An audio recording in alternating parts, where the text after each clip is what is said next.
Hi there, Zoro. So you've written another set of essays. I'm happy to see that. Let's see what you wrote. This is about getting married and having children in your 30s. So let's see what you did here.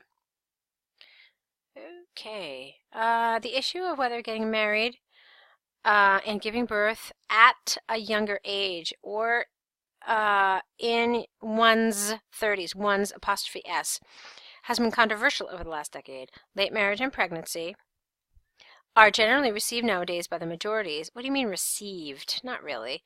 Uh, Late marriage and pregnancy are generally preferred. I think that's a better way to say that. By the majority, singular, yet there can be several drawbacks such as higher health risks. Okay.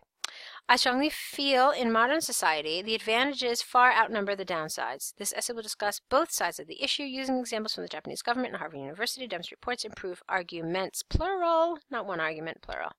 Okay? It's very nice. On the one hand, there is ample evidence that getting married and giving birth in a relatively elder age has at a relatively older, not elder. Elder has really specific uses.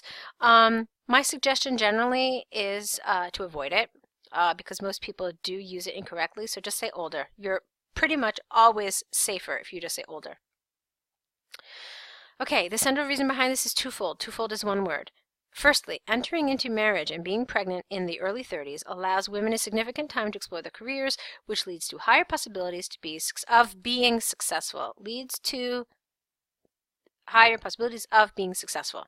For example, recent research published by the Japanese government demonstrated that 70% of 100 most successful women entrepreneurs had children in their 30s. Secondly, getting married and giving birth later can reduce the divorce rate. This is mainly because younger people who are just starting out in life are often battling financial problems. If they get married and have babies at an older age, there it is again, there would be less pressure, singular, due to immaturity, strained finances, and the responsibilities of child rearing, which reduces the divorce rate. Therefore, it is conclusively clear there is a considerably strong case to be made in favor of having babies at a relatively older age. There it is a third time, to benefit both individuals and society. So it's the third time I've seen this mistake.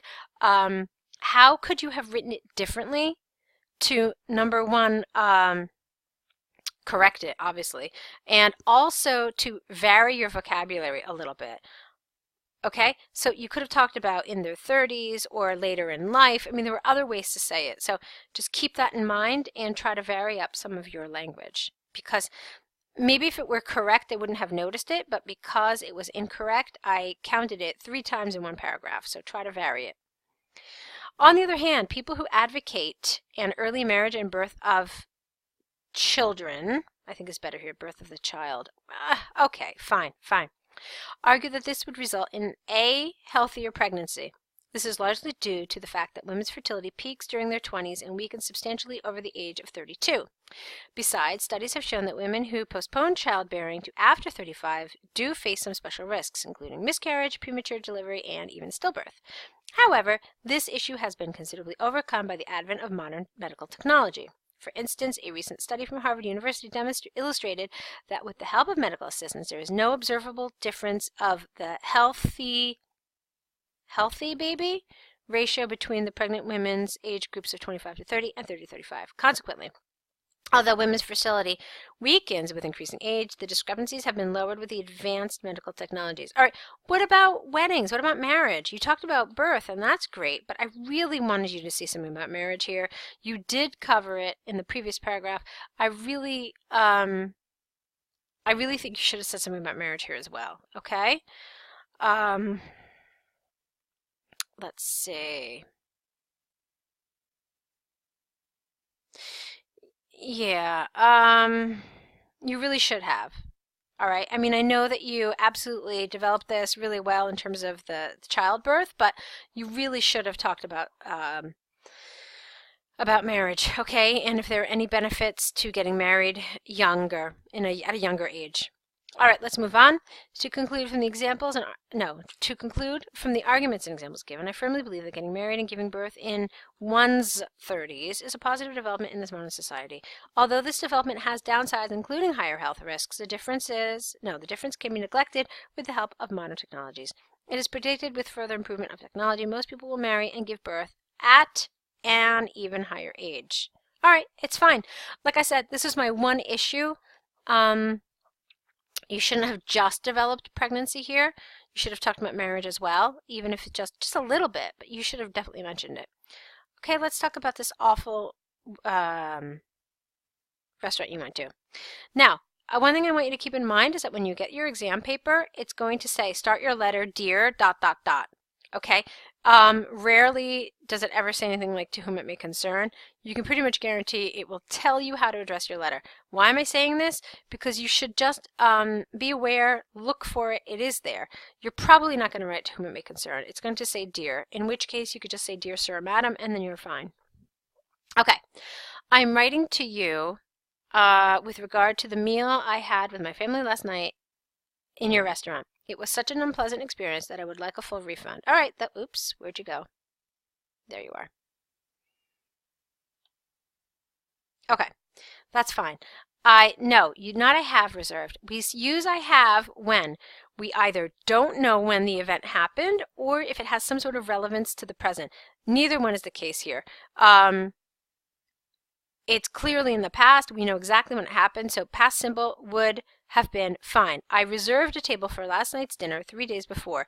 If you really want to get specific, you could use past perfect. You could say, I had reserved a table for last night's dinner 3 days before. Not necessary, but you could just to show that you understand how to use the past perfect.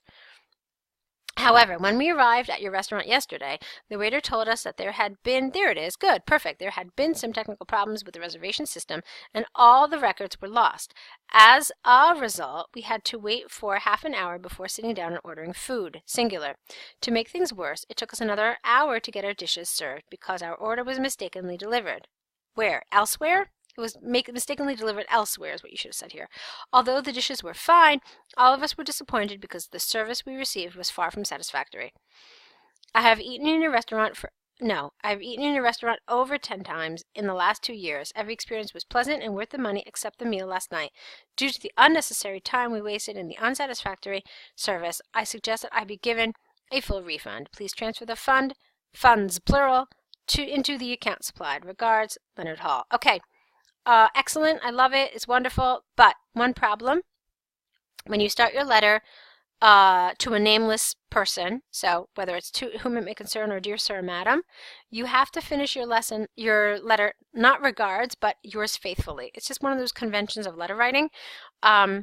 So you have to change your sign off. Does it seem like a detail? Yeah, I know, but they're checking that you know this kind of stuff. So you'll probably see it affecting your task achievement score. How much? How little? It's difficult to say, but definitely do keep that in mind and make sure that your sign-off is appropriate. So when you know the name of the person in a formal letter, your best course of action is to write yours sincerely. When you don't know the name of the person, use yours faithfully. Okay? Good job. Correct them, send them back, and let's see what you write for us next time. Keep in mind some of the things I said about your task too. And let's meet back here with your next set of essays. Good luck.